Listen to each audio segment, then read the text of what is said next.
Hello, everyone, and welcome back to another episode of Play, Pause, Rewind, our 60th episode of the show. Niles, our show has been going for 120 weeks now. Isn't that insane? God, look at us go. We're just cranking them out. We are. How have you been in the last 2 weeks since our last episode? Yeah, I've been good. Been very busy doing a lot of stuff, trying to get in some last minute skiing with family. Nice. Close out the season. It's fucking May here in Colorado, and the slopes I think just closed the other day, so it was Yep. literally last minute. But yeah, it's been good, and we. I feel like I've been watching a lot of Star Wars stuff, especially since the Star hmm Wars Day recently too. What about you? How have you been? Yeah, same, pretty good. Job search is grueling and horrifying and terrible as always, but it is what it is, right? And like Hmm. you, I watched the whole Star Wars original trilogy and some more stuff. And on that note, we released a video last week for Star Wars Day on May the 4th. That's on our second channel, Play, Pause, Rewind videos. And Woo! what we did there was we looked back at the whole original trilogy and did a big retrospective on it. Worked really hard on that video. I think it turned out really great. So you guys should go check it out if you haven't yet. Play, pause, rewind videos. It's also going to be linked in the description. And Yeah. yeah, before we get started on today's topic, I think it is important to talk about the real world in the film industry for a little bit. And I'll run through this very quickly, but just want to give all of our listeners and viewers some information on the Writers Guild strike that's currently happening. So the Writers Guild Hmm. decided to go on strike, and there's they're out on the picket line doing everything there. And yeah, oh, my Audacity is crashing. Maybe we'll see. Never mind. Whatever. We'll just use the Zoom audio this week, I guess. But so what the damn it. Okay. So this information is courtesy of the Associated Press, and I want to go through what the writers want, basically, because Right. I think it's very important to get accurate information on this. The trades are doing a very bad job of covering it. The studios want you to blame the writers for this. So here's what's going on. The writers want increased pay, for one. At this time, apparently 49% of writers make only minimum wage. And Wow. yeah, and writer pay has declined 14% over the last 5 years, accounting for inflation. So, I mean, basic request, right? Living wage. They also want some increases into their pension and health funds.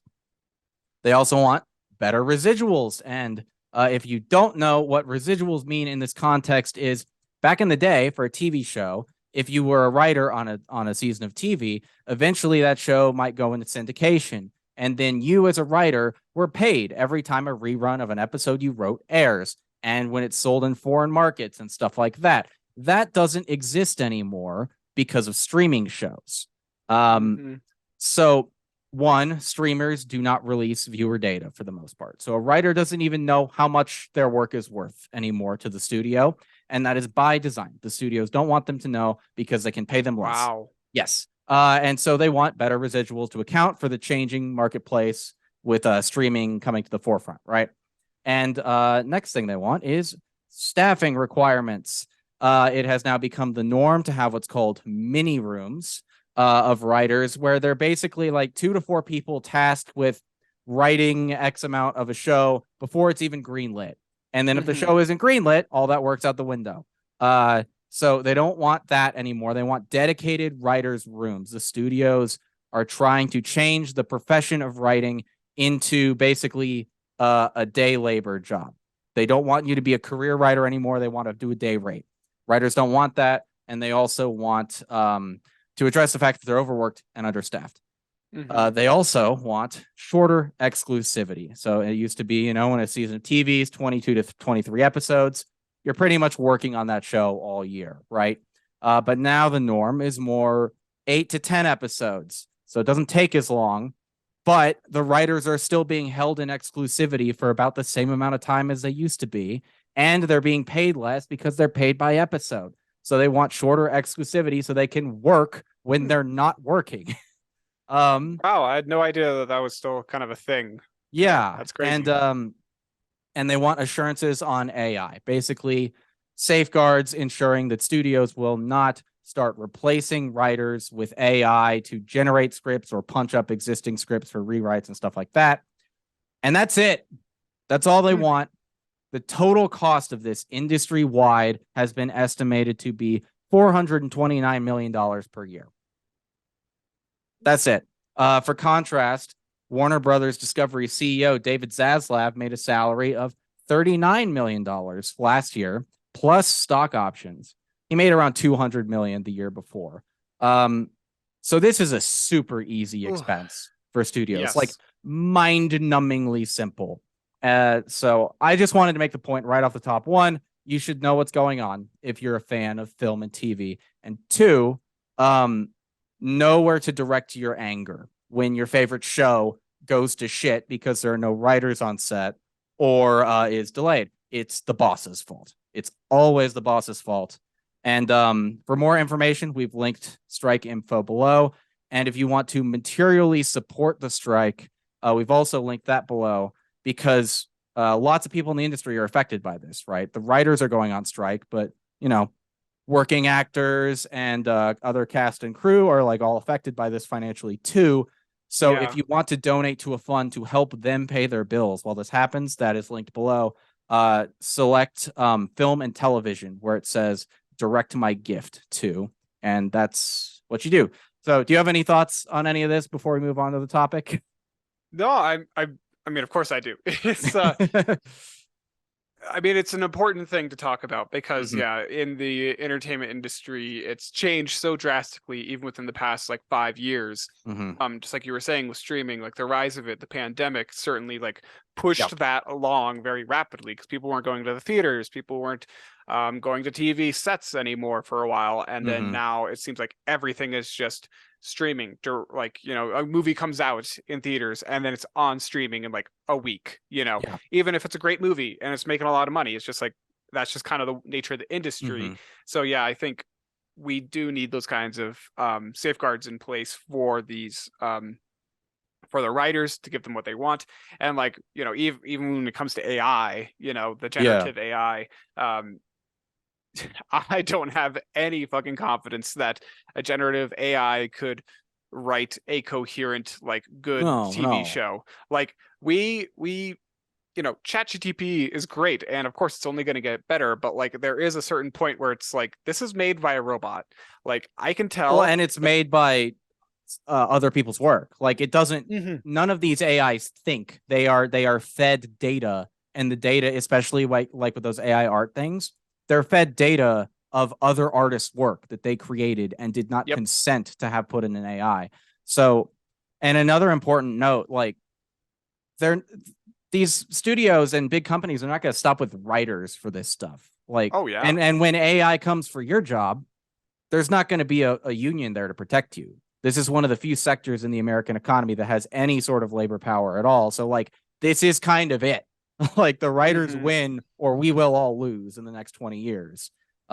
Yeah, and an AI is just not going to be as creative. Like, you know, these writers, like you were saying, it's been a career for them. They're doing this all the time, like working on TV shows, and then they move on to another project. They're building up their resume and like all the projects that they've worked on.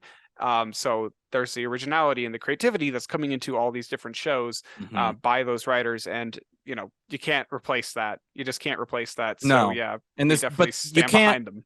You can't, but the studios will, and the products they make will be shit. But as long as they're profitable, the money men do not care if they're making good things. But enough about that. Thank you for indulging us for the first 10 minutes or so on that. But we can move on to our main topic now. I'll let you kick that off since I talked for like 8 minutes in a row.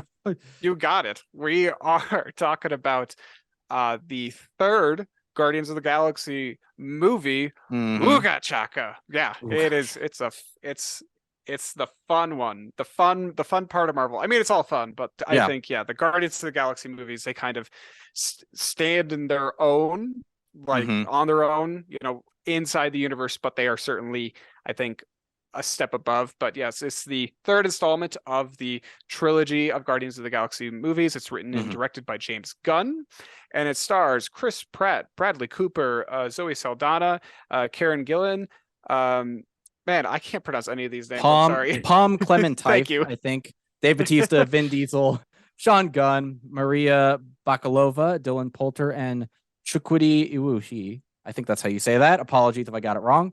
But Thank you for doing that. Yes, yeah, I was going to butcher some of those, so I appreciate you I probably did too. That's helping fine. up with the pronunciation. But yes, the film itself, this third one, focuses on the Guardians team after the events of Avengers Endgame and the Guardians of the Galaxy Holiday Special. We start off on nowhere, and Quill is mourning the loss of Gamora, and Mhm. the team eventually has to face off against this villain called the High Evolutionary. And while the two past movies were certainly more Peter Quill focused, he was the protagonist, and I feel like a lot of the story centered around him, especially Mhm. the second one. I think that this movie obviously did not take that direction. This one is more focused on Rocket as the protagonist. Mhm. It's just a fun old time. But what are your initial thoughts, Dylan? Yeah, I think this movie is pretty extraordinary, and it ranks among both the top films of the MCU and maybe even of the genre as a whole. I feel um, I mean, a big thing to note early on is original Gamora was killed off in Avengers Infinity War. That apparently was not part of James Gunn's original plan for these movies. Oh, So he mhm. had to, make it work. And I think he did in a way that exceeded my expectations, at least. Yeah. And so I love this movie. I think it's great. And James Gunn has said that Rocket was sort of the secret protagonist of the Guardians trilogy, and that really comes to fruition here. But with the Gamora stuff, I think there were a lot of ways this could have gone wrong and or just been unsatisfying. And I think what we got was really great. Yes. Yeah. It was a very creative way to write her back into the story without being too on the nose. But yeah, I agree. I'm very positive on this movie. I think it ranks in the top tier of the Mm-hmm. MCU films. We go all the way back to Iron Man. It's like this one's definitely up there with like Avengers Infinity War and Endgame. I think it's pretty close to those Mm-hmm. ones. But I think this, in terms of like the other Guardians of the Galaxy movies too, I think this is the best one. Okay. Um, I think they're all great and they all stand out on their own. But I think it's the best one because we have already had all that backstory Mm-hmm. of them. And so we already know these characters. And then so this movie just kind of like kicks off really quick and it really doesn't slow down. And I love That's that true. about it. But yeah, this is kind of one of those uh, superhero comic book movies that can happen when you respect the vision and the skills of the director and the creator. Mm-hmm. It's not like they're so all like the studio is just super involved and doing a bunch of rough cut edits at the end. Right. They're really pushing for like this one thing or this other thing. And this one, I think Gunn was able to really flex his creative muscles throughout the Mm-hmm. entire trilogy, and it really shows. And I think that, or I hope he takes those kinds of lessons that he learned from these three movies over to DC when he's like kind of taken over there. Mm-hmm. Yeah, and it's like you were saying, it's very nice how both the camera and the effects were really given the care and time to look good. Like James Gunn seems like he has been treated by Marvel differently than a lot of the filmmakers. Like he has Yeah. sort of been allowed to play in his own sandbox, and there's like no spoilers, but there's a really great oneer in this movie, and beyond that, just the shots are more thoughtfully composed. Everything is very colorful and creative, and the sets and even CG environments feel like places where the like characters are actually existing instead of like Ant-Man Quantumania, like they're just in a gray void, sort of. That does not happen in this movie, and it's Mm-hmm. really nice. I will say one fair warning. Uh we as a society, I guess, have gotten very relaxed with what PG-13 means to the point where like you'll bring a 4-year-old to a PG-13 movie. Mm-hmm. Um, I don't know if you should do that with this one necessarily. It's there's a pretty large amount of animal cruelty in the movie, and it doesn't show anything directly, but like it made me cry pretty severely. So I think a little kid will be kind of traumatized by that element of it you know? Yeah, I agree. It is it would be difficult for a little kid to probably sit through this, especially having watched previous Marvel films Uh-huh. and gotten to know Rocket and these characters as well. You know they're going to have lows, of course. Like I think everyone kind of Yeah. expects that, but I think yeah, nothing can truly prepare you to see that kind of like cruelty Hmm. and testing on animals. It's uncomfortable, and I'm glad that this movie brought it up Hmm.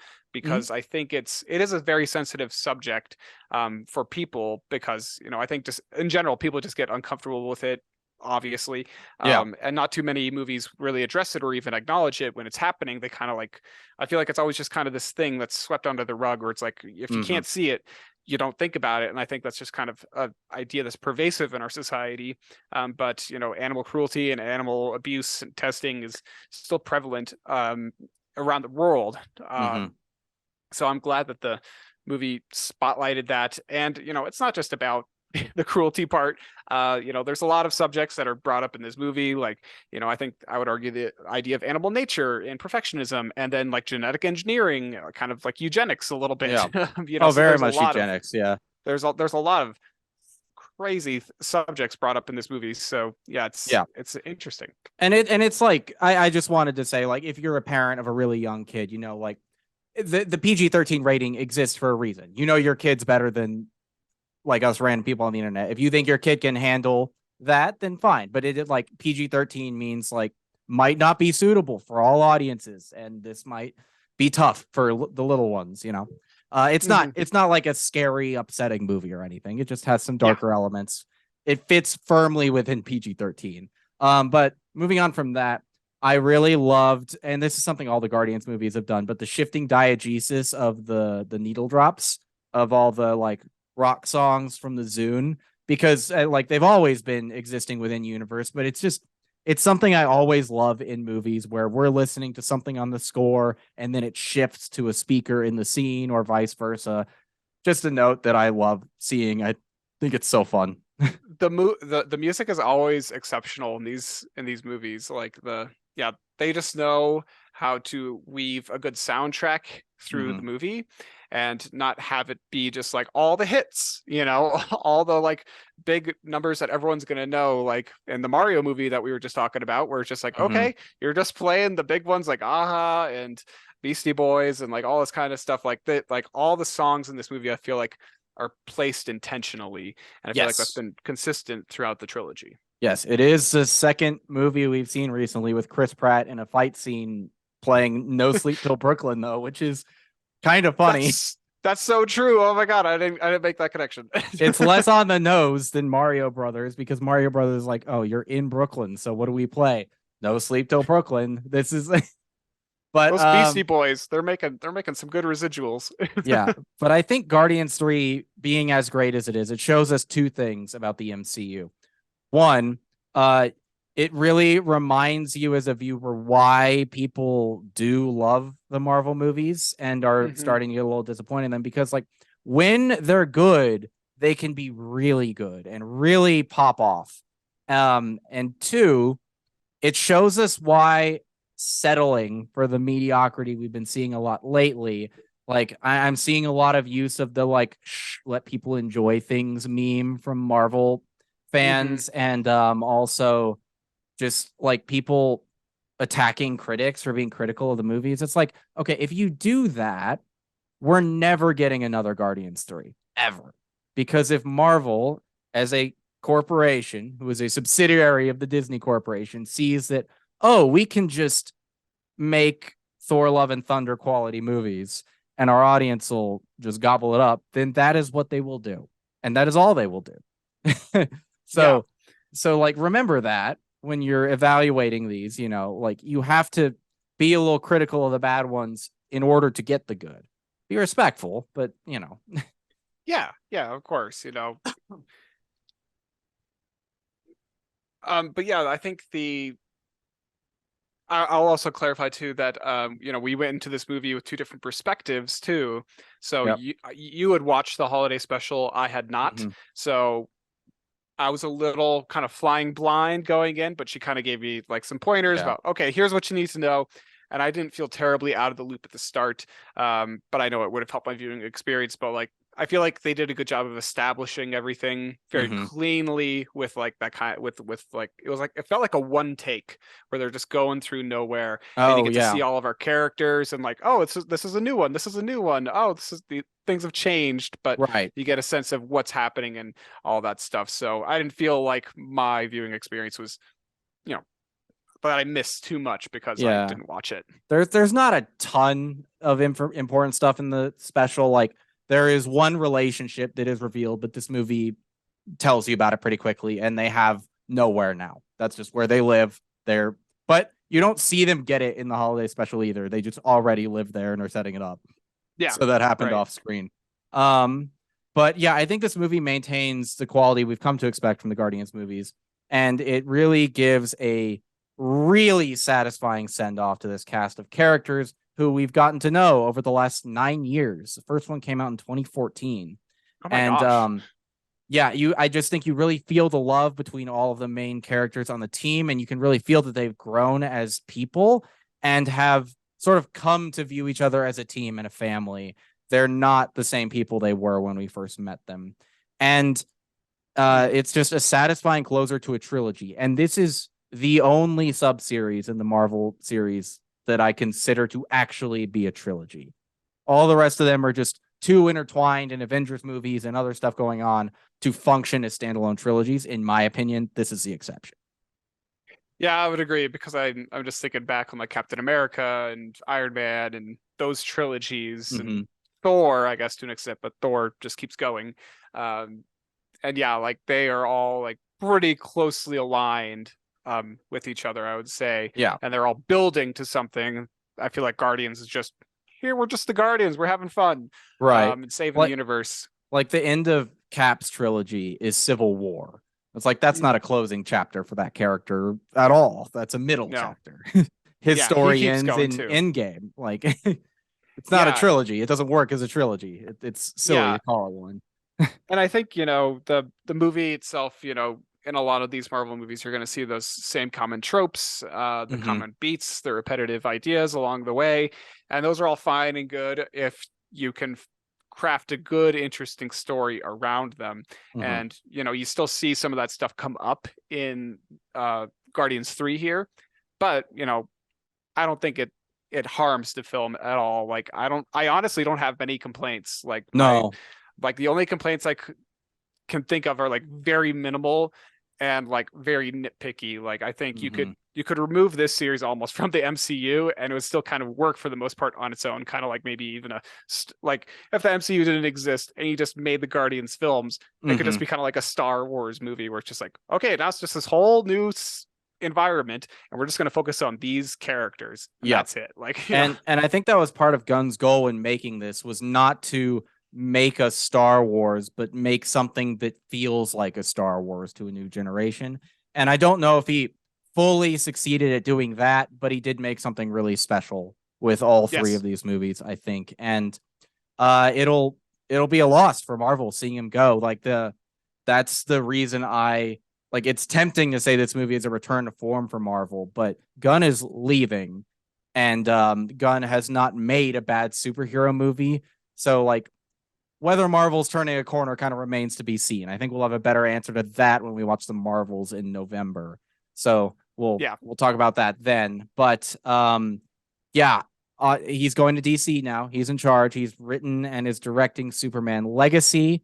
And if you're not excited for that after this, like I don't know what to tell you. But yeah, I'm not familiar with it, but I'll probably watch it because now I just love James Gunn. Like after watching the yeah. Suicide Squad, which we also reviewed, so hope Mm-hmm. you guys check And out that episode Peacemaker, too. another And episode on Peacemaker, that. yeah, he did Peacemaker, and that was a terrific show too. Mm-hmm. God, he does really well with the music throughout all of those movies Yeah. too. Like, I'm just kind of like remembering all of the tropes and stuff that are common throughout his movies. Mm-hmm. He's kind of got those one hallway sequences and he's got the good tunes weaved throughout the Yeah. shows. Like this guy knows what he's doing. He just gets the genre a lot, I think. Yeah, for sure. Yeah. Do you want to move into spoilers? I think that we should. Let's do it. So, Right off the bat, I was wrong. Nobody died.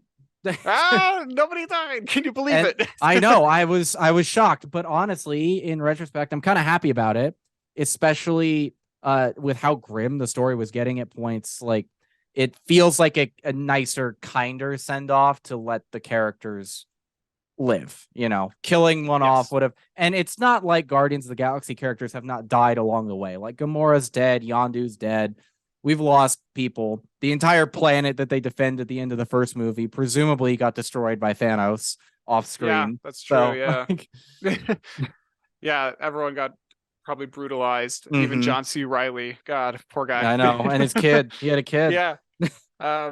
Yeah, I agree. Like I was expecting, at least one of the team Mhm. members to die, and I think this is my one small complaint with the film. Uh-huh. Is that we get this kind of moment at the end where everyone's off this ship, off of the high, the bad guy's ship. I can't remember The his high name. evolutionary. Yeah. Evolutionary ship, and they get the animals off, and then Peter has to go back for his Zune, and he ends up kind of like freezing in space, but then he gets saved by Adam Warlock. Mhm.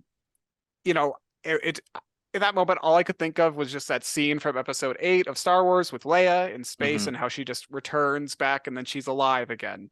Yeah.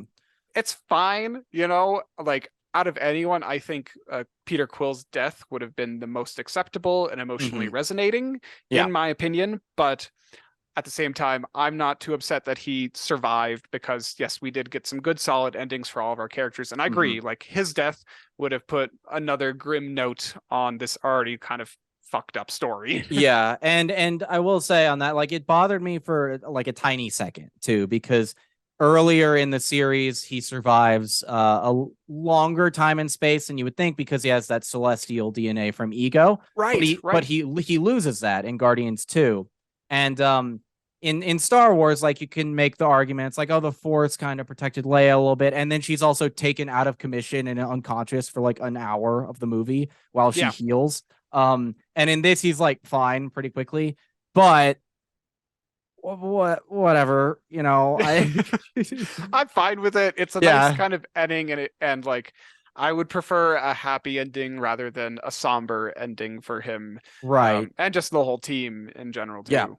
But I agree, like him sacrificing himself at the end sort of would have worked fine. But I do like that he's like, oh, I have to go back to Earth and sort of rediscover the life I left behind there. But it does give a solid sense of finality to the team, though, even though they're all still alive. And we'll talk about that more at the end. I want to save that a little bit. But Sure, yeah. but I also want to say it was really refreshing and surprising how small the scope of this story is. You would like a lot of big endings are all about saving the galaxy, and I thought it would be one last stand to like save everything, and it's not.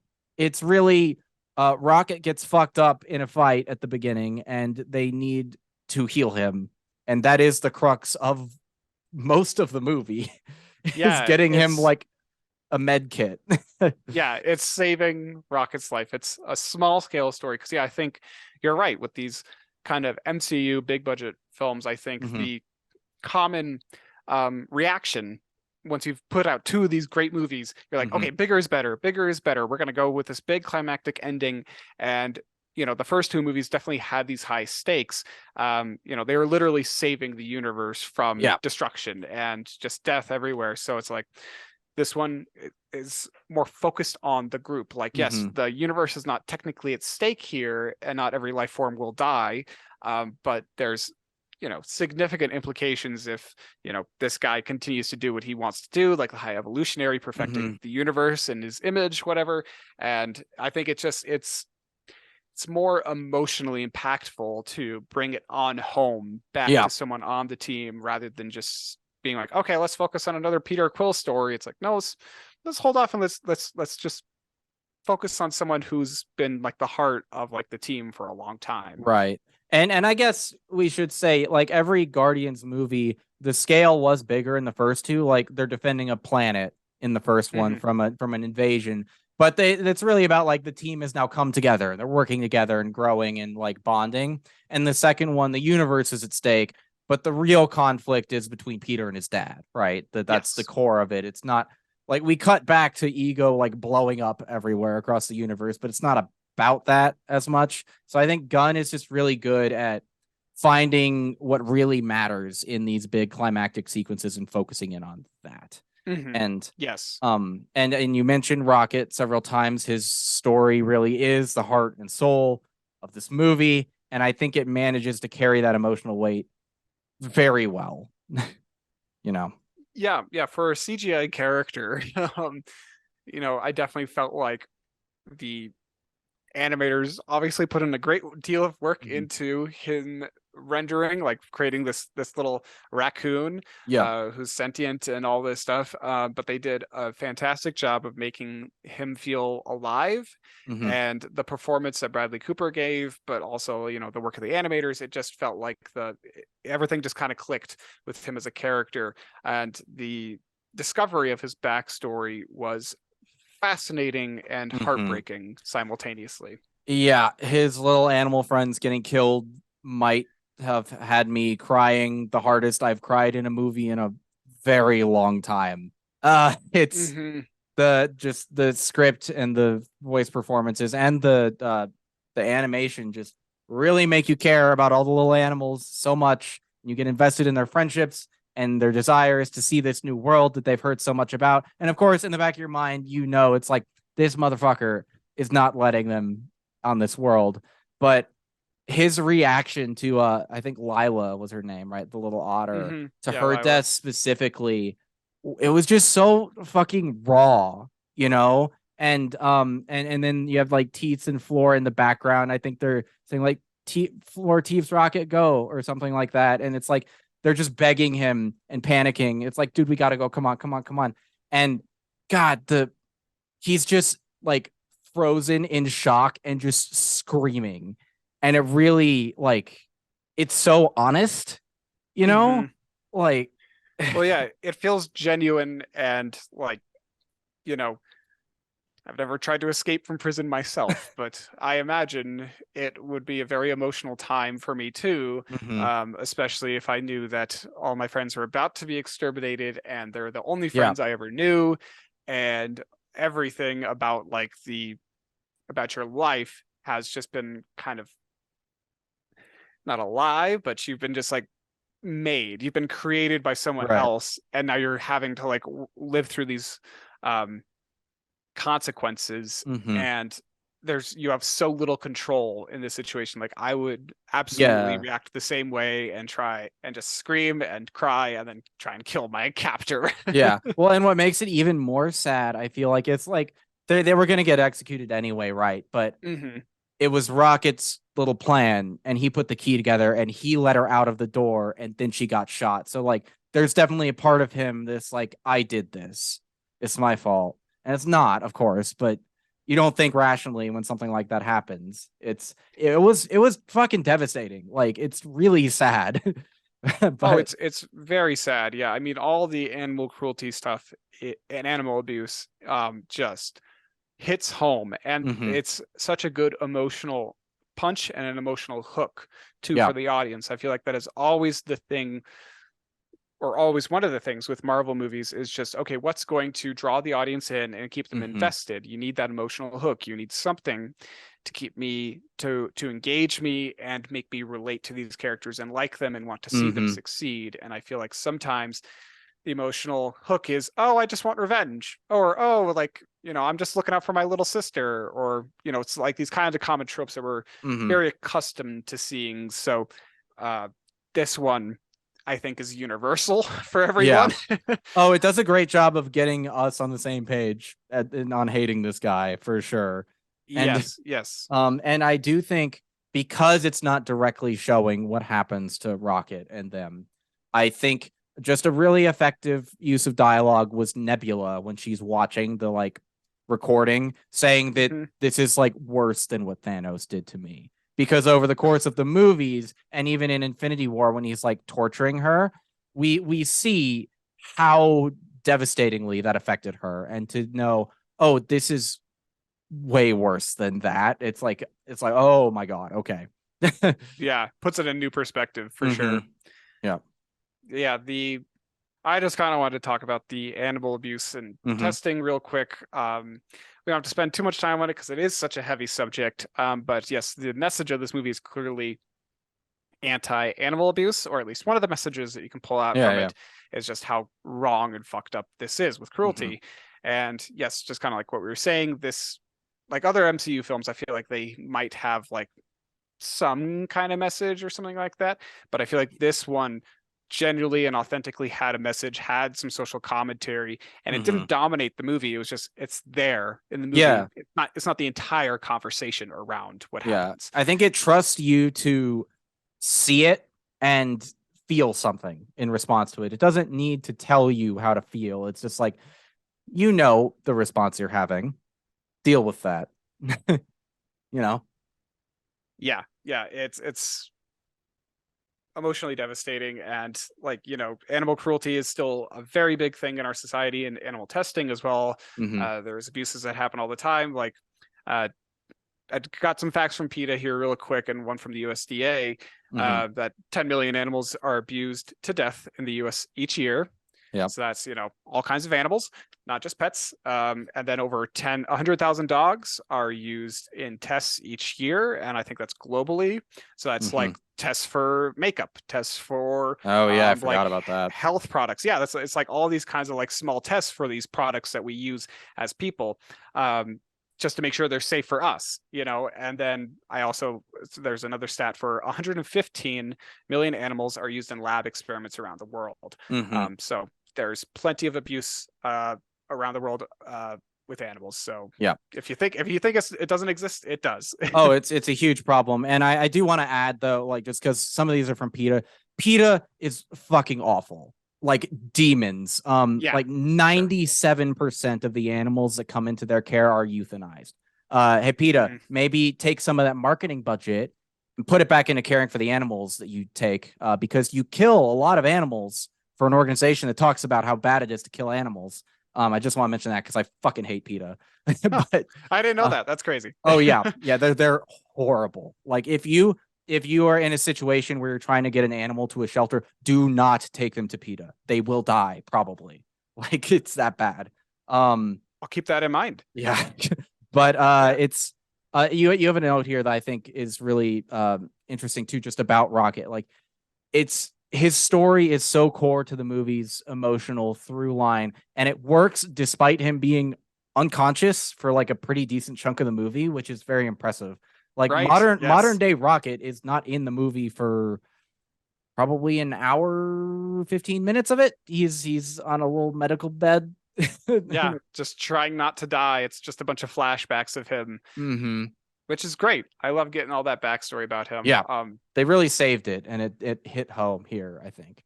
Yes, it did. And you know, one of the things that I hope this movie helps people or does is just help people reconcile with their own misconceptions on animal abuse, or you know, not really turn a blind eye to, you know, instances of animal abuse in our society, or even like how we genetically kind of modify or engineer or even selectively breed livestock over the years. Like, you know, chickens, for instance. You know, you compare a chicken today from one back in the 50s, you'll see what I'm talking about. The meat's heavier, the breasts are bigger. Like they've been selectively bred over the years to reach these bigger sizes. And unfortunately, there's actually a lot of very fascinating research about this stuff out there. But like, you know, because they're so big now, it makes it more difficult for them to move around. They experience a lot of constant pain, and it's because the size of their bodies has outgrown the capacity for their bones, the joints, the muscles, the organs, and everything. So, you know, in our society, we certainly don't manipulate animals to the same extent that Rocket was tortured, or even those pigs, or any of those other like monstrosities in the film too. But we have manipulated the evolution of our livestock, and specifically chickens in captivity. I think is just a good example of that. Yeah, and interesting connection to the mentality of the high evolutionary too. Like he is a eugenicist, and eugenics is like breeding specific traits to achieve some quote unquote ideal thing, you know. And you're right, our food production industry is pretty horrific. I am not a vegetarian or vegan, although like ethically I would like to be. I just realistically I'm not seeing myself there. I'd love to substitute everything for lab grown meat or something like that when we get to that point. But yeah, it's like do what you can to buy ethically raised food or whatever. It's not a perfect solution. It's still slaughtered animals, but like Yeah. it's it's tough. It's a bad situation for us to all be. It is bad. Well, to close out the animal cruelty part of the show, um, I did see a fun fact that PETA, going back to them, they gave this movie an award, a not a number award, Okay. and because they view it as the best animal rights film of the year, at least currently. But Okay. I thought that was pretty neat. So kudos to you, James Gunn. You got an award from PETA. Yay. You want to talk about Adam Warlock? Changing subject. Sure, yeah. Let's pivot a little bit. So yeah, we see Adam Warlock in this film, played by Will Poulter. I was very thrilled that they included him in this movie, because we got that previous post-credit scene. I think it was in the second one. Yeah, it's in Guardians too. That introduced Adam. And I feel like sometimes they'll just create those post-credit scenes and then they will never do anything with them ever again. Yeah, we'll figure it out later. Yeah, but we'll see if we want to do anything. Yeah. Yeah, we see his cocoon, and I feel like maybe he was used differently than initially planned. But he's a big goofball, which is kind of fun.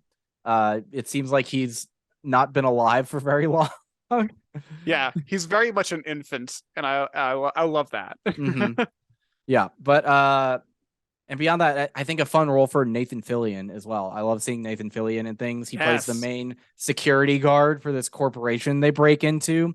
And I just love, like, he wears this ridiculous suit. And I think he's been in the previous two Guardians movies as well. But this is the first time you get to see him as him. And cool. I just love the bit where he keeps connecting with like other people because like, oh, you got an idiot on your team. Like, I've got one of them too. It's really tough. He just does all this stupid shit. And the guy's like, I said, I got one thing wrong, man. Shut up. It's just such I'm literally in the room with you. Yeah, like, it's such a fun bit. He just like pretended to know something he didn't really know. And he's like, God, you're such a disappointment. And I love the infiltrating the like space corporation thing, right? It's just really fun. And the suits they're wearing inspired by 2001: A Space Odyssey, apparently, according to James Gunn. So that's really fun. I see that. I really liked that sequence. It's vibrant, it's colorful, it's like, and the kind of like what we were saying earlier, it's very creative of a concept where it's like, we need to get this information. Okay, how are we going to do it? Let's make it this kind of like life form in space that they got to break into, Yeah, he really goes like, it's just Gunn going the extra mile again creatively, because this very easily could have just been like a space station or like a corporate looking building in space. That's totally viable in a lot of movies. But he's like, you know what? We're going to make it this organic thing. And everything looks like it's a body part, sort of. And it's kind of gross to look at. Biomatter is what I was looking for. It's like, it's really like weird and nasty looking, but it has a different aesthetic that you wouldn't expect. All the costumes, the people inside are sort of inspired by biomatter type material. And it's just fun. And they accidentally eject their spacesuits, thinking they're hiding them in a trunk, which is great. Yeah, just a lot of really great moments in there. And like, I liked there's a lot of witty dialogue in that sequence too. And I mean, throughout the whole movie as well. But like, I feel like in there specifically, you really do start to see like, the team doing their best, like just being able to like blend really well and just like bounce off of each other. Even like Peter Quill and Gamora, it's a different Gamora, but they're having this good like witty banter, which is great. And she's just like perfectly ready to just kill everyone. Yeah. I love how Mantis makes the security guard fall in love with Drax immediately and follow him around. There's so much I forgot about that. fun stuff in the scene. But also in aesthetic contrast to that, I love how bland Counter Earth is. like the High Evolutionary is making the perfect society, and he models it after American suburbia and built a Statue of Liberty of himself. Like, Yeah, it's nice, so dude. weird. You really got it. I love how shit everything is. And even Peter calls it, it's like, yeah, the perfect society has a like squid monster dealing meth to some teenagers on the corner. Yeah, it's very funny. And I think the Counter Earth provides a good perspective, I think, on the human experience and the many issues that you were just kind of alluding to that are systemic in our society and just simply can't be fixed with a simple solution. You know, it takes focused, systemic progress. Right. And it's not going to happen overnight. Like, you know, I think he's trying to build a utopia. Obviously, like he has a very the High Evolutionary has a clear idea of what utopia is, but the idea of utopia is oxymoronic in itself. It literally means no place because it is imaginary. It simply cannot exist. Like utopia just cannot be achieved, at least by today's standards. Fast forward 200 years in the future where, you know, everything's super automated. Who knows? Maybe we'll get there. But at this point, no, it's no place. It's imaginary. And yeah, Counter Earth definitely was not utopic. Yeah, well, I think that plays into Rocket's line to the High Evolutionary. It's like you didn't want to make things perfect. You just, or better, I forget it, because you didn't want to make things perfect. You just hated things the way they are. And I think that speaks to the High Evolutionary's true goals. It's like there will never be a society he's satisfied with. And he'll just keep destroying and killing over and over and over again because none of it will be good enough for him. And also, like you said, like you make a better society through systemic change or like actions and policies and empathy. And he doesn't have any of that. He just plays around with genes and lets beings out into this like space to exist. He doesn't care about their well-being at all. He just like likes tinkering because he's a fucking asshole. But we'll get to him in a second. I love the Kraglin Cosmo subplot. They're kind of the two that are left behind on the base, right? On Nowhere. But it was a nice bit of levity to have, especially since a lot of the narrative is pretty grim, you know? The like bad dog joke was pretty funny. I think it was cute. And it has a nice little payoff when she uses her telekinesis to crush the bad guy or whatever. And to be clear, the like it maintains the humor across the whole movie that the first two had, but the subject matter is pretty bleak at times and includes that animal cruelty, genocide, and lots of eugenics. Yes, that's so true. And I mean, yeah, speaking of eugenics, should we talk about the High Evolutionary for a second, the antagonist of our third Guardians of the Galaxy movie? I think far and away the best villain of the series. Oh yeah, what a prick. RoboCop looking motherfucker. Yeah, oh my god, yeah. He's so despicable. Yeah. There's no redeeming qualities, really. Like it's tough on a villain standpoint, I think, to compete with Ego. I think Ego was really, really great because of his familial relationship with Peter. But I think the High Evolutionary is perfect for this story, you know? Yes. Well, and I think, you know, Marvel, we always kind of praise them for their antagonist characters. And, you know, you don't have to look very far. You can just look at Thanos. Thanos is exceptional as a villain. You know, but there's always sorts of ones, you know, like Killmonger. I'm drawing a blank on the other ones, but Loki. I mean, remember when Marvel was like the biggest critique against them was weak villains, like way back in the day at the beginning, and then they fixed that, and then other things started cropping up and being problems. Uh-oh, I think you froze. A little bit. There it is. We're good. Okay. But yeah, I think in terms of a villain, he's definitely one of the better ones because yeah, you're right. He doesn't have any redeeming traits, but his motivations are clear. He's not overly formulaic of just like, I'm out for vengeance or like I need to crush that Spider-Man kind of thing, you know. He's just a perfectionist. He wasn't out for world domination. He's just trying to, I think, become a god and just like create worlds that he wants to build, you know. Yeah, he's just like a tinkerer almost. He's not trying to conquer anything. He's just like in his little corner of the galaxy, just being a shithead to the people under his control over and over and over again. I love his like office too. It's a very Yeah. strange aesthetic, all those red cubes, you know?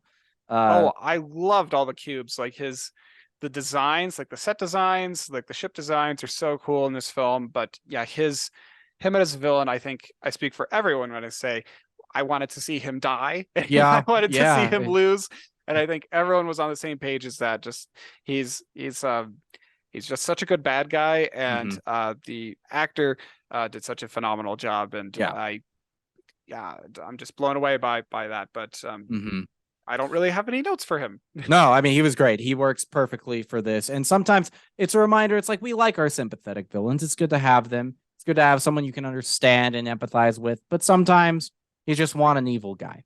Like an evil Oh yeah. guy works just fine. Like an Emperor Palpatine, great villain for that one bit. You know, that's the like Hmm. you can have like tactical evil guy insert here in story, you know. But Yeah. yeah. Let's talk about the new Peter and Gamora dynamic a little bit.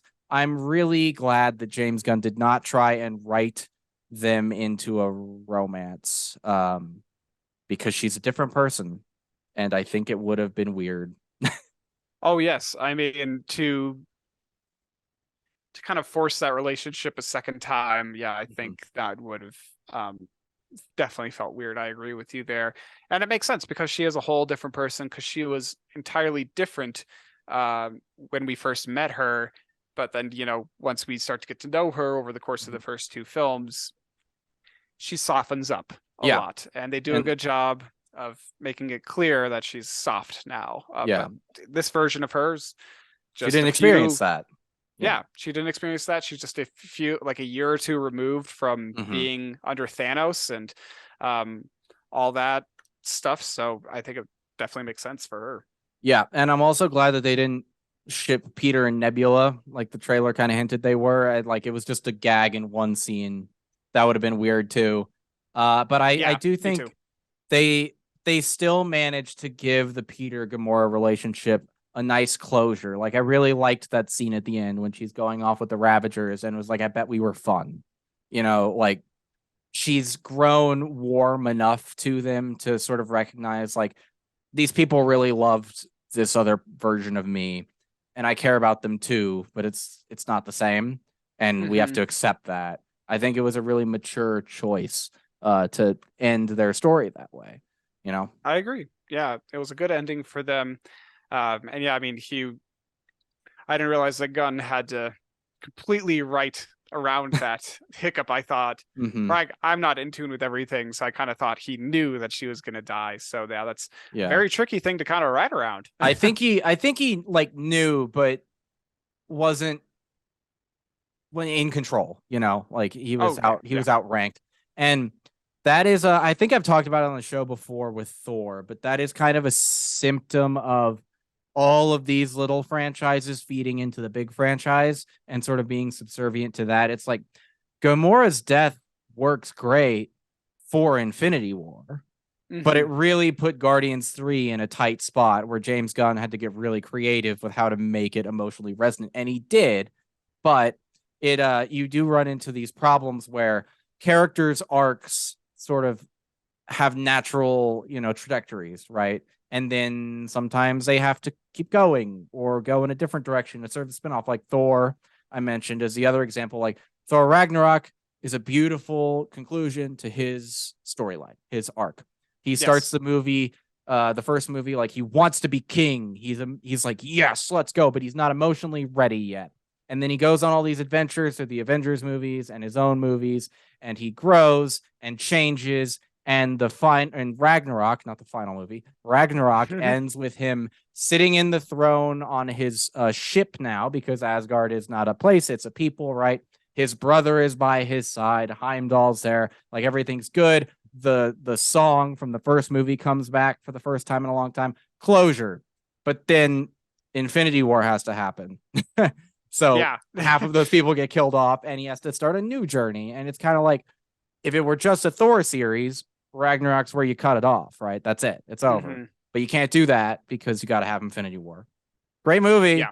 but it kind of fucked with a couple characters, character arcs. Yeah, unfortunately, but whatever. Yeah, It's good it's for what fine. it is. And I think, yeah, in this movie, I didn't catch it. I guess it was the MCU's first F-bomb. Yeah, it Did was I when understand that correctly? yeah, it was on Counter Earth when Nebula's trying to unlock the car door, and then Right. he's like, "You got to push the button and push it in." And she's like, "Now what?" He's like, "Get in the fucking car." It is. Oh, there's a bug in here. Careful. It's yeah. I think Weekly Planet this morning pointed out like a lot of times because PG-13 movies, if you didn't know, they get one fuck. They can say fuck one time, which is the silliest rule. Why? Well, if you can say it once, why can't you say it twice? It's the same word, but We say it too many times. It's gonna be bad for kids. yeah, but it's like the PG-13 fuck. You get to use it once if you want to, and a lot of movies do kind of like artificially build up to it and make it a big thing sometimes. And this one, it's like, let's get in the fucking car. Like Yeah. Chris Pratt delivers it so perfectly. Apparently, it was improv too, which it sounds like it's just funny. It works really, really well. Oh yeah, that whole sequence was fun. Just opening the car door. It was like this design is stupid, and your directions were very unhelpful. Oh, Nebula. What a great fucking character. Yeah. And yeah, on that note, like Karen Gillan really shines here as Nebula. And I think she's going to go down as a really standout character from this series, going from secondary villain in the first film all the way to a core member of the team here and basically being like the mother of this new society that they're trying to build on nowhere. Like, what a character arc. It's great. Oh, yeah. She's so awesome, and I've always just loved the dynamic that she brings to the Gamora and her relationship. Like they're just fun to see on the screen together. Just great time. Yeah. A small thing too. I love that the Guardians now live and operate nowhere. It was a pretty major location in the first film. It's where they go to meet the Collector. It was just a cool idea. It's a big skull in space that there's a city inside of. And it was a major location in Infinity War too. And I just, it's just a fun like trajectory for them. They have a massive town that's just theirs now and that they'll live in. But yeah, I love it. And then they can fly it around. They can just move it wherever they want. I didn't know that. That was a surprise. Which is really fucking cool. Yeah, I'm glad that they kept that as a surprise because it was like, oh, so they're gonna bring in the cavalry. What does that mean? And then all of a sudden the head pops out of space. Yeah. It's like, holy shit, that is awesome. Wasn't the eye a big cannon? Is that what they're shooting out of? Yeah, that's so fun. What a creative little like design. But the ending, I think the ending sequence was wonderful. Not the action part, that was great. I love that they all like beat the shit out of the High Evolutionary and save all the animals. It would have been kind of fucked up if they leave the animals to die. So that was good. Yep. But the team going all their separate ways, I thought was really bittersweet. And I think that's sometimes the best way to end a long running series like this. You got to have that element of melancholy for it to really hit home sometimes. Oh, absolutely. Do you feel like, because I saw some criticism online that that some people felt that the splitting up was a little bit forced. Did you feel like it was pretty natural? I felt it was a little abrupt, but when I thought about it, I'm like, well, the characters who are leaving for reasons that make a lot of sense to me. Like for Mantis, she lived her whole life as just a servant of Ego, and then she was on the Guardians, and I kind of agree with her point. She's like, I've never gotten to figure out who me is, so I should probably go do that. And the movie reestablishes Peter's granddad existing just enough for it to feel right for him to be like, oh, I have another life that I've neglected for a long time, and I should probably go see if that's still there, So I think it's abrupt and it does kind of come out of nowhere, but I think it works. What about you? Yeah, I felt like it worked for the most part too, because I think it's a nice ending. Everyone goes kind of their own separate ways. I don't feel like it was too forced. I think just maybe like with Mantis kind of going off, I think that was the main one that kind of came out of nowhere for me. I just don't feel like that was as clearly expressed Okay. for a character direction for her throughout the movie. Like maybe I missed something Yeah, throughout I it, but kind of like agree with you. I feel like maybe they could have sprinkled some things throughout there of her being like, well, I don't know who I really am, you know, like kind of Mhm. like small little like one line or something like that could have like Yeah. just helped build up that expectation at the end. Mhm. But otherwise, I felt like it was pretty great. And everything makes sense for everyone, you know. Drax stays and kind of becomes a dad. Mhm. Gamora goes off with the Ravagers to reunite with her family. Yeah. Peter Nebula goes to Earth. stays, Yeah, Rocket Nebula stays. stays. Rocket's the new captain of the Guardians, and Groot stays as well, and Mhm. Mantis goes off. So I felt like it was all earned. Yeah, So and no, I mean, an excellent needle drop here. The Dog Days Are Over by Florence and the Machine. It's a beautiful song, and it really, I think, emotionally was the perfect song to end the trilogy on. And Drax finally dances. It's been a thing for the whole time we've known him that in the first one, he like talks about how he refused to dance with his wife and stuff like that, or how his wife wouldn't dance, and that's why he loved her. And now he's finally grown and changed to where he sees the joy in it. It's really cute. Um, yes, and uh, a lot of people were confused by this towards the end when they're all hugging. Groot says, "I love you guys," and everybody, not everybody, but a lot of people were like, "Oh, it's kind of weird that Groot like talks regularly now," but that's not what happened. We just understood him now because we, like Gamora at the end of the movie, have come to know Groot well enough to where we can understand him and hear him the way his friends do. It's so good. okay, yeah, yeah, I see that. It's I was a little confused initially too. So yeah, yeah, like it's one of those things where in the moment you're like, oh whoa, but when you think about it, it's like, oh my god, we understand him now after all this time. We finally can hear what he's saying, and we speak tree. we speak tree. But I it's just great, you know. It's yeah, it's a fantastic movie. I don't like have any big complaints or No. notes to be like this could have been better. This could have been better. Just small, tiny things of Mm-hmm. things that I would nitpick or change. But we got two post credits Yes. scenes with this one. Mm-hmm. First one announces a little bit of a new Guardians lineup with Rocket leading the team. So we got Adam Warlock on the team. We got Groot still on the team. Blank on his name. What was his name? Guy with Uh the little with Yondu's thing. I can't oh, remember his name. Kraglin. Kraglin's on the team. Yeah. I can't remember who else is on it. It was but like a there's little teenager that they rescued from the ship. right. Yes. Yeah.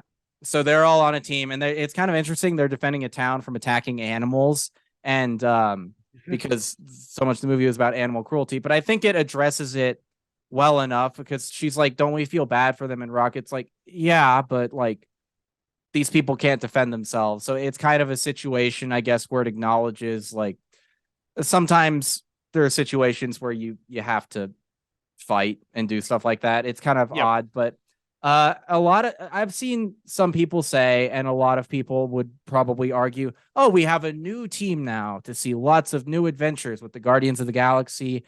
I think this works perfectly as an epilogue, and I think this, aside from maybe Adam Warlock, I could see him being in future things, but I think this should be the last time we see the Guardians characters.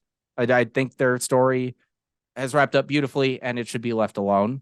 I know that's like blasphemous in geek culture, but come on, guys. What do you think? I'm on the same page. I don't need any more Guardians. Like maybe you could do like a little like I don't know, streaming series, 6 episodes long with the new team, 30-minute episodes or something like that. If you Mhm. can make something cool and creative that Do it doesn't animated. If it's do it animated, whatever. animated. Yes, do it animated and then like don't have it touch any of the stuff that came before. Just have it be Right. all new stuff, new adventures. Yeah, Yeah, have it be in I'm the fine with style that. of like a Saturday morning cartoon where it's like every episode's an adventure and they're not really connected to anything. It's just like whatever. Yeah, Um, or even like like a what if series, yeah, where it's just like what are the Guardians getting up to this week? And you could even have yeah. time jumps where it's just like here's like right after that epilogue, and then here's like 5 years in the future Mhm. or whatever. You could see a Yeah. whole different cast of characters too. But yeah, Right. And we also get Peter and Grandpa Quill after they reunite at the end of the movie, which I think was a great scene as well that we skipped over. But uh it's goofy. They're like talking about his half brother or something, and I kind of missed the dialogue. It was a little quick. It was Yeah, funny it because was. he's eating cereal while his granddad is reading the paper like he's a little kid. Yeah, he finally got back there to it, but yeah, it was a kind of a silly little scene, and I guess yeah, that means that he's gonna come back. I Yes. guess. I don't think Um, again, well, I don't think he needs to, but I guess yeah, he's we there. don't we don't need it. Maybe they'll just bring him back for like a big team up movie, like Hmm. Avengers Kang Dynasty or something. Yeah. And just one other like tiny note. I think it's funny that Sylvester Stallone has now essentially cameoed in two of these movies. Yeah, He's in like 2 minutes of this. yeah. It's like, yeah, I'm here. I'm a Ravager. Yep, that's me. Yep. Any final thoughts on Guardians of the Galaxy Volume 2? Think we covered it. It's phenomenal. Yeah. One of the best MCU films for sure. Mm-hmm. Yes, I agree. And I will say, I don't expect every Marvel movie to be as good as this. I think this will remain one of the best ones. But what I do expect is that they should strive for that. Put in the effort, give the projects the time they need, and let them breathe. Let creators create. And yeah, that's gonna mean less opening weekends at the box office per year. Tough shit, Disney. Like whatever. It's not like you're uh, a small company or something. You're one of the biggest media conglomerates in the world. You can, take a box office hit every once in a while. Just Yeah, chill. it's fine. You got those parks and stuff, so plenty of merch to Exactly. sell. And the cruises that are ruining our earth. But Thank you, Disney. yeah. Bring me more. But But yeah, yeah, you let's want to do other yeah, let's stuff transition. now? Yeah, let's transition to the last part of our show where we talk about other stuff that we've been reading, watching, exploring, playing, doing, Yes. whatever. Yes, yes, Dylan, yes. what have you been up to? Well, the Star Wars original trilogy, obviously, for the video we made, I finished Brandon Sanderson's Tress of the Emerald Sea, which was a delightful read. I really, really enjoyed it. Nice. Star Wars Visions. I watched all those. I finished the last couple of them last night. Maybe we'll try to do like a little mini video for that or something because I don't know if we'll have time in our regular schedule. But really, I really liked this season. There were a lot of really cool episodes. The art of the first one, especially the Sith one, was so visually stunning, and then Yeah. Screecher's Reach right after that was narratively very satisfying. It was a great season, and Yeah. Yeah. I've only seen the first one so far. oh, okay, That one was so cool looking. it's Yeah. it's beautiful. Like the animation is stunning for that. And lastly, I read the first volume of the Vader comic, which I think you lent me, so I can return it now. Finally, if you want it Oh back. yeah. Yeah. Sure. I'll take it back. I forgot about that. You lent it to me like years ago, so sorry. You're good. It's okay. I've got my comic shelf over there. Yeah. It's could use some more. Sure. Yeah, But we'll go that's to cool. Mile High Comics at some point. But what about you? What have you been reading? Yeah, so Star Wars original trilogy as well. Um, just love watching those movies. They're such a fun Mhm. time. Yeah, just getting through Star Wars Visions one at a time. I'm taking my time with them because I'm Yeah. like, I want to enjoy each one independently and not like binge watch them. Mm-hmm. I'm still continuing with Attack on Titan. I'm in the fourth season officially now, so Okay. I don't really want to say too much about it in case I spoil anything for Yeah. anybody. But Isn't it that new is. theme song a banger though? Oh, The I mean, yeah, the theme songs are always da really da good. But da yeah, da da da. It's so it's good. so cool. Yeah, I love all of them. I also, along with superhero stuff, I watched a piece of DC that I've wanted to watch for a while. It was called Superman Red Sun. So Cool. it's the concept where Superman lands in the Soviet Union rather than America, Oh. and he basically just becomes the leader of the Soviet Union. It was actually pretty cool, I would say, but Uh-huh. I am not really cool with Russia these days, so Yeah. fucking A.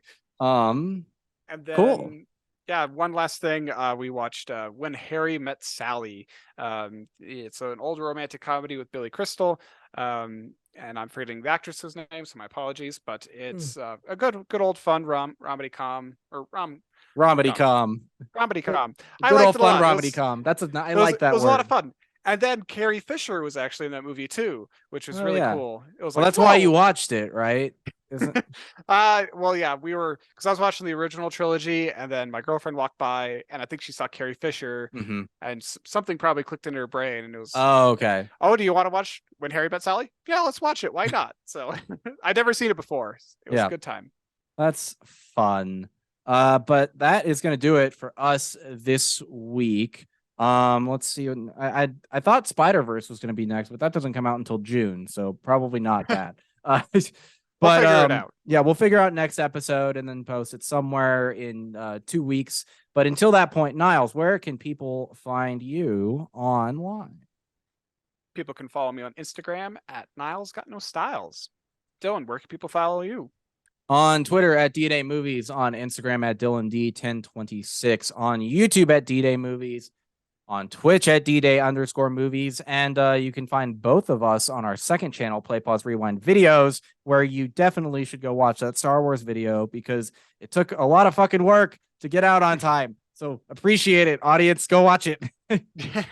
You won't be disappointed. It's a fun discussion. Yeah, it was a lot of fun to make. It was our first time doing something in person, and I think we learned a lot about in-person production. Yes.